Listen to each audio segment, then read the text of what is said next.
श्री संग्राम सिंह यादव। अधिष्ठाता महोदय, मैं आपका आभारी हूं कि आपने इस चर्चा में भाग लेने का मौका दिया। जो महामहिम राज्यपाल ने अभिभाषण पढ़ा था, उसको पढ़ने के बाद हमारे मन में जो आया, मैं 2 लाइनों में कह के अपनी बात शुरू करना चाहता हूं। तुम्हारी फाइलों में गांव का मौसम गुलाबी है, मगर ये आंकड़े झूठे हैं, ये दावा किताबी है। अधिष्ठाता महोदय, मैं बलिया जनपद के फेफना विधानसभा से जीत के आता हूं। बलिया जनपद में 7 विधानसभाएं हैं। बैरिया विधानसभा बैरिया में तहसील है, बांसडी विधानसभा बांसडी में तहसील है, सिकंदरपुर विधानसभा सिकंदरपुर में तहसील है, बेलसरा रोड विधानसभा बेलसरा रोड में तहसील है, रसड़ा विधानसभा रसड़ा में तहसील है, बलिया नगर विधानसभा बलिया नगर में भी तहसील है। फेफना में ब्लॉक भी नहीं है महोदय। वो फेफना जो हर सरकारों में मंत्री बनाते चला आ रहा है, इस सरकार में भी इस सरकार के प्रथम कार्यकाल में मंत्री रहा है। महोदय, बहुत दुख के साथ मुझे कहना पड़ रहा है कि बलिया जनपद का फेफना एक ऐसा इलाका है, जंक्शन है, जहां से रेलवे की लाइन 2 तरफ जाती है। एक लाइन हमारी भगवान शंकर के दरबार वाराणसी को जाती है, तो दूसरी लाइन हमारे भगवान श्री राम के दरबार अयोध्या को जाती है। हमारे फेफना विधानसभा में सड़क मार्ग का चौराहा है, जहां से एक रास्ता पटना को जोड़ता है, दूसरा बनारस को जोड़ता है, तीसरा लखनऊ आता है और चौथा गोरखपुर को जोड़ने का काम करता है। अधिष्ठाता महोदय, मैं मांग करना चाहता हूं आपके माध्यम से कि फेफना को कम से कम ब्लॉक बनाया जाए और चितबड़ा गांव को तहसील बनाने का काम किया जाए।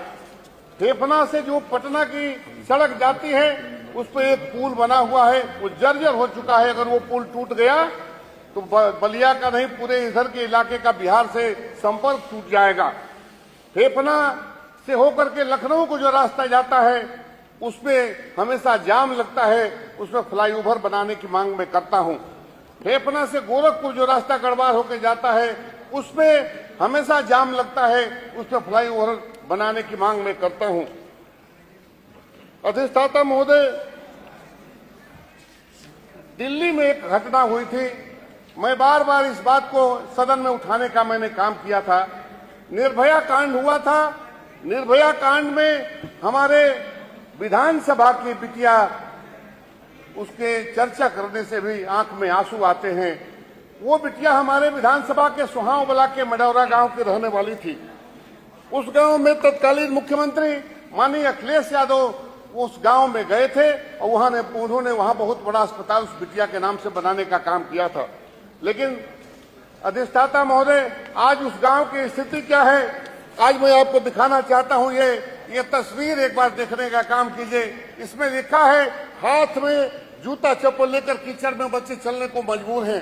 ये तस्वीर बयां करती है उस बिटिया के गांव तक, उस अस्पताल तक सड़क इतनी जर्जर है कि ये तस्वीर मैं आपको दिखा रहा हूं। ये तस्वीर में बच्चे हाथ में चप्पल और जूता लेकर के जाते हैं। उस अस्पताल तक लोग चारपाई पर लाद करके ले जाने का काम होता है।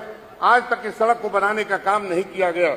अधिष्ठाता महोदय, इसी तरह से हमारे विधानसभा के कुछ सड़कें हैं जिनको मैं यहां आपके सामने रखना चाहता हूं।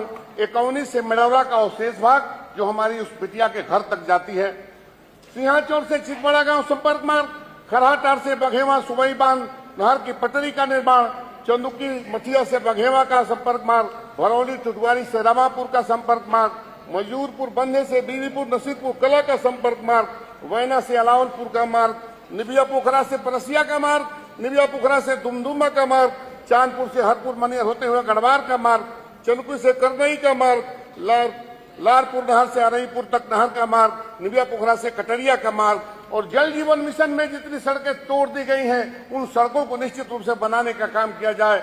अधिष्ठाता महोदय, सड़कें तोड़ दी गई, लेकिन बलिया जनपद के किसी गांव में एक बूंद पानी, एक नल में पानी नहीं आ रहा है। चूंकि जहां से पानी गंगा जी से जाना था, वो टैंक ही बह गया है पानी में, तो पानी कहां से जाएगा। अधिष्ठाता महोदय, हमारे फेफना विधानसभा में या बलिया में 220 डॉक्टरों की जगह है, लेकिन उसके सापेक्ष केवल 110 डॉक्टर हैं। अस्पतालों की हालत क्या है? हमारे फेफना विधानसभा में जो सामुदायिक स्वास्थ्य केंद्र, जो प्राथमिक स्वास्थ्य केंद्र और नया प्राथमिक स्वास्थ्य केंद्र है, उनमें डॉक्टरों की स्थिति क्या है, इससे पता चल जाएगा कि क्या स्थिति है बलिया के स्वास्थ्य की। प्राथमिक स्वास्थ्य केंद्र मैना में 2 डॉक्टर, खराटार में 0 डॉक्टर, सागरपाली में 0 डॉक्टर, सुहाव में 0 डॉक्टर, कोटवा नारायणपुर में 1 डॉक्टर, कथरिया में 1 डॉक्टर, नसीबपुर कला में 0, इंदरपुर में 0, चितबड़ा गांव में 0, मेड़ौरा कला में 0, गढ़वार में 0, चांदपुर में 0 और जगदेवपुर में 0। 90% हमारे प्राथमिक स्वास्थ्य केंद्र बिना डॉक्टर के चल रहे हैं।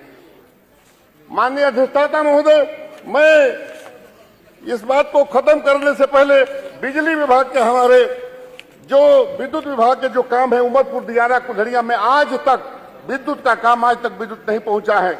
अख्तियारपुर दलित बस्ती में विद्युत नहीं पहुंचा, नगवा गाई में विद्युत नहीं पहुंचा, गोसौटी में विद्युत नहीं पहुंचा और गंगारा थमनपुरा पुल के रास्ते अगर बिजली नहीं पहुंचाई जाती है तो हमेशा धन्यवाद। एक बात कहकर मैं खत्म करना चाहता हूं। 4 महीने हमारे दर्जनों गांव जूझते रहते हैं, दर्जनों गांव और बिना बिजली के रहते हैं। एक बात कह के मैं खत्म करता हूं। राशन दिला रहे हैं वे छीन कर किताबें, क्या करने जा रहे हैं वो छीन कर किताबें। अब दूध शेरनी का मिलने से चलिए, बहुत धन्यवाद आपको श्रीमती सरिता भदौरिया। जो खोलते हैं ठेके, स्कूल बंद करके बोतल थमा रहे हैं वो छीन कर किताबें। पूछो न प्रश्न कोई, वोटर बने रहो बस, या गुनगुना रहे हैं। चलिए, बहुत धन्यवाद श्रीमती